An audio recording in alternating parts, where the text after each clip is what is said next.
And thank you, Phil. Thank you, where's Phil, for that kind introduction and for your service to our nation and our communities.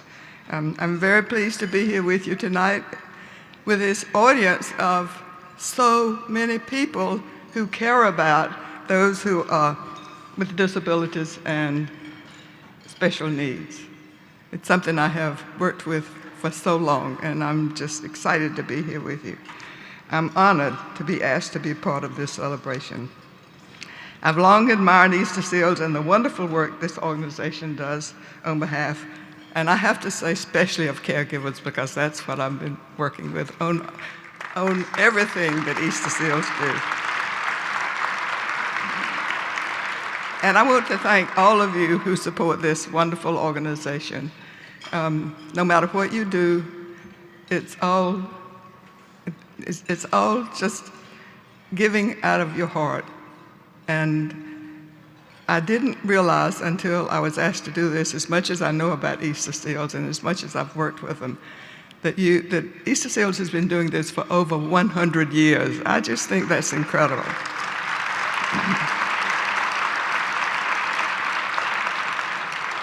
And what has been so heartening to me in the last few years is that seeing Easter Seals, the Rosalynn Carter Institute for Caregiving, Elizabeth Dole Foundation, and others become partners in this extraordinary important cause.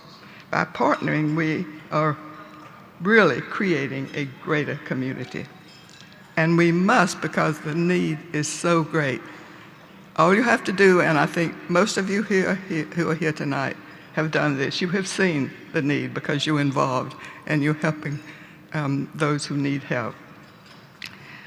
I've often said there are only 4 types of people in the world: those who have been caregivers, those who currently are caregivers, those who will be caregivers, and those who will need caregiving. Think about it.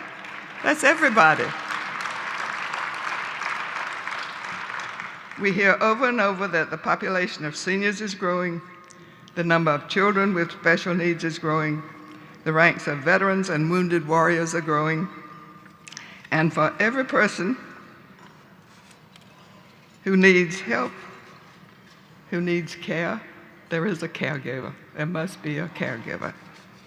And so that means that the demands upon caregivers is growing most rapidly, more rapidly than all of the others. It includes all of those groups.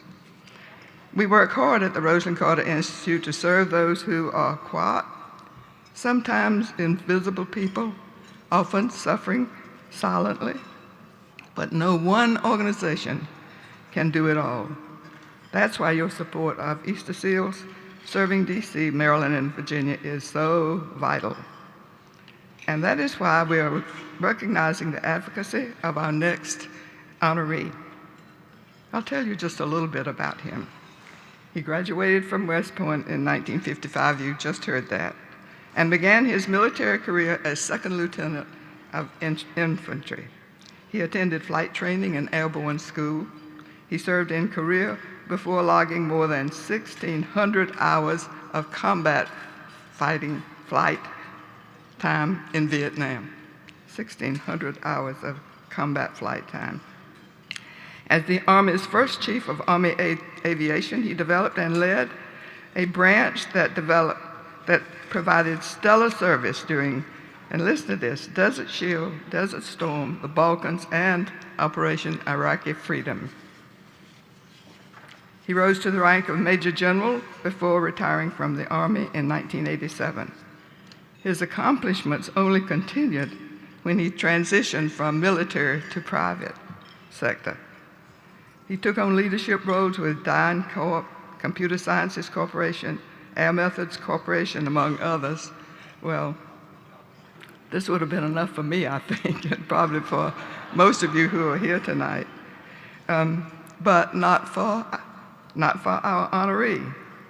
He has exhibited a lifelong passion for children and leading in many years of service to Easter Seals as a donor, a volunteer, a board member, and now emeritus board member.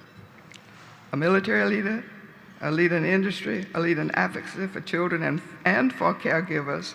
He inspires us to create a greater community that serves and embraces all. Ladies and gentlemen, I'm very pleased to present the Advocacy Award to Major General Carl McNair.